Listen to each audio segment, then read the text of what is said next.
اجتماعی اخلاق، نیکیوں کا حکم دیتے رہنا تاکہ اس کے اہل میں شمار ہو، اور برائیوں سے اپنے ہاتھ اور زبان کی طاقت سے منع کرتے رہنا، اور برائی کرنے والوں سے اپنے امکان بھر دور رہنا، راہ خدا میں جہاد کا حق ادا کر دینا، اور خبردار اس راہ میں کسی ملامت گر کی ملامت کی پرواہ نہ کرنا، حق کی خاطر جہاں بھی ہو سختیوں میں کود پڑنا، اور دین کا علم حاصل کرنا، اپنے نفس کو ناخوشگوار حالات میں صبر کا عادی بنا دینا، اور یاد رکھنا کہ بہترین اخلاق حق کی راہ میں صبر کرنا ہے، اپنے تمام امور میں پروردگار کی طرف رجوع کرنا کہ اس طرح ایک محفوظ ترین پناہ گاہ کا سہارا لوگے اور بہترین محافظ کی پناہ میں رہو گے، پروردگار سے سوال کرنے میں مخلص رہنا کہ عطا کرنا اور محروم کر دینا اسی کے ہاتھ میں ہے، مالک سے مسلسل طلب خیر کرتے رہنا اور میری وصیت پر غور کرتے رہنا، اس سے پہلو بچا کر گزر نہ جانا کہ بہترین کلام وہی ہے جو فائدہ مند ہو،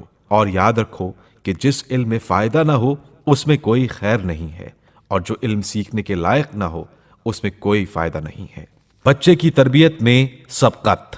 فرزند، میں نے دیکھا کہ اب میری عمر بہت زیادہ ہو چکی ہے اور ذوف بڑھتا جا رہا ہے، لہٰذا میں نے فوراً یہ وصیت لکھ دی اور ان مضامین کو درج کر دیا، کہیں ایسا نہ ہو کہ میرے دل کی بات تمہارے حوالے کرنے سے پہلے مجھے موت آ جائے، یا جسم کے نقص کی طرح رائے کو کمزور تصور کیا جانے لگے، یا وصیت سے پہلے ہی تم پر خواہشات نفس کا غلبہ ہو جائے اور دنیاوی فکریں تمہیں گھیر لیں، اور تمہارا حال بے قابو ہونے والے سرکش اونٹ جیسا ہو جائے۔ یقیناً نوجوان کا دل ایک خالی زمین کی طرح ہوتا ہے کہ جو چیز اس میں ڈال دی جائے اسے قبول کر لیتا ہے، لہٰذا میں نے چاہا کہ تمہیں دل کے سخت ہونے اور عقل کے مشغول ہو جانے سے پہلے وصیت کر دوں، تاکہ تم سنجیدہ فکر کے ساتھ اس امر کو قبول کر لو جس کی تلاش اور جس کے تجربے کی زحمت سے تمہیں تجربے کار لوگوں نے بچا لیا ہے۔ اب تمہاری طلب کی زحمت ختم ہو چکی ہے اور تمہیں تجربے کی مشکل سے نجات مل چکی ہے،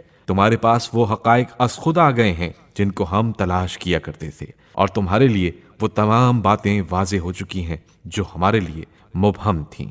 فرزند، اگرچہ میں نے اتنی عمر نہیں پائی جتنی اگلے لوگوں کی ہوا کرتی تھی، لیکن میں نے ان کے اعمال میں غور کیا ہے اور ان کی خبروں میں غور و فکر کی ہے اور ان کے آثار میں جستجو کی ہے، حتیٰ کہ اب میں انہی میں سے ایک فرد ہو چکا ہوں، بلکہ ان کے حالات سے حد درجہ واقف ہونے کی وجہ سے گویا میں نے ان کے پہلے فرد سے لے کر آخری فرد تک کے ساتھ زندگی گزاری ہے، اور میں صاف اور گندے کو خوب پہچانتا ہوں، نفع و ضرر میں امتیاز رکھتا ہوں، میں نے ہر امر کو چھان پھٹک کر اس کا خالص نکال لیا ہے اور بہترین تلاش کر لیا ہے، اور بے معنی چیزوں کو تم سے دور کر دیا ہے، اور یہ چاہا ہے کہ تمہیں اسی وقت ادب کی تعلیم دے دوں جبکہ تم عمر کے ابتدائی حصے میں ہو اور زمانے کے حالات کا سامنا کر رہے ہو، تمہاری نیت سالم ہے اور نفس صاف و پاکیزہ ہے، اس لیے کہ مجھے تمہارے بارے میں اتنی ہی فکر ہے جتنی ایک مہربان باپ کو اپنی اولاد کی ہوتی ہے۔